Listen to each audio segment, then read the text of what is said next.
Matagal na talaga po akong curious kung ano ang lasa ng biryani. Aba, nagulat ako. Maagang umuwi ngayon si Papa Bernard. Mabas daw po kami at humanap daw kami kung saan may nagtitinda ng biryani. Aba nga naman, mapera. Malamang ay nangupit na naman to sa isusulit niya sa akin. Hinintay lang din po namin dumating si Kuya Brent para happy family. Wala nga po doon sa una natin pinagtanungan at ang sabi, dito daw po sa may natatas Tanawan. Along the highway lang din naman at mabilis lang din silang makikita. Kita ko sa mga mukha ng mga borders natin ang saya kasi naaamoy nila ang bango, amoy curry. Napalabas pa nga si Mickey Boy at titig na titig doon sa mga chicken na naikot. Puro kasi sa manok nakatingin kaya ayan, muntik ng madapa. Madilim ang langit at piling ko uulan kaya sabi ko kay Papa Bernard ay mag-take out na lang kami. Akala po talaga ng mga borders natin dito tayo kakain kaya ito mga nagsiupo na. Kahit nga po sila Kuya Brent excited din matikman to kasi napapanood din nila. Siguro nga po kami na nga lang ang hindi nakakatikim nito.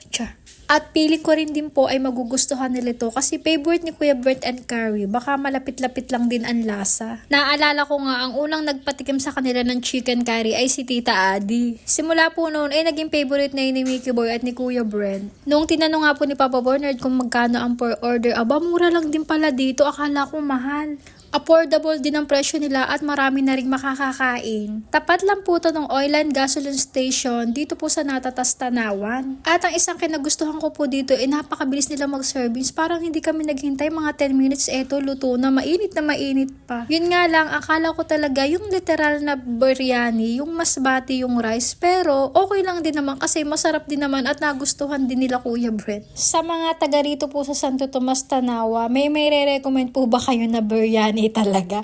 Kasi gusto po talaga nilang matikman. Pero worth it din naman po yung bayad namin dahil masarap naman din po talaga. At yung chicken niya po ay juicy, tender, hindi po siya dry. At dahil nga po mahilig nga po sa curry sila Kuya Brent, nagustuhan nila yung lasa ng kanin. Naku, pandalas talaga. Nag-enjoy na sa rice nag-enjoy pa sa kinain nila. Ano pa nga ba nga asahan natin kay Mickey Boy kaya pandalas na wala na munang usap-usap. Nakakalimutan pa nga tanggalin ni Kuya Brent yung kanyang cup dahil sa kagutuman at naaamoy niya daw ang bango. Akala ko nga po may matitira kasi nga ang dami po ng service. Naku po, naubos po yan ni Mickey Boy at Kuya Brent. Sana sa susunod ay makakita na talaga tayo na nagtitinda ng totoong biryani. Sa ngayon eto muna pero wag ka, masarap naman. Hindi rin ako mapapahiya na i-recommend sa inyo kaya try nyo na. O siya paano? Bye!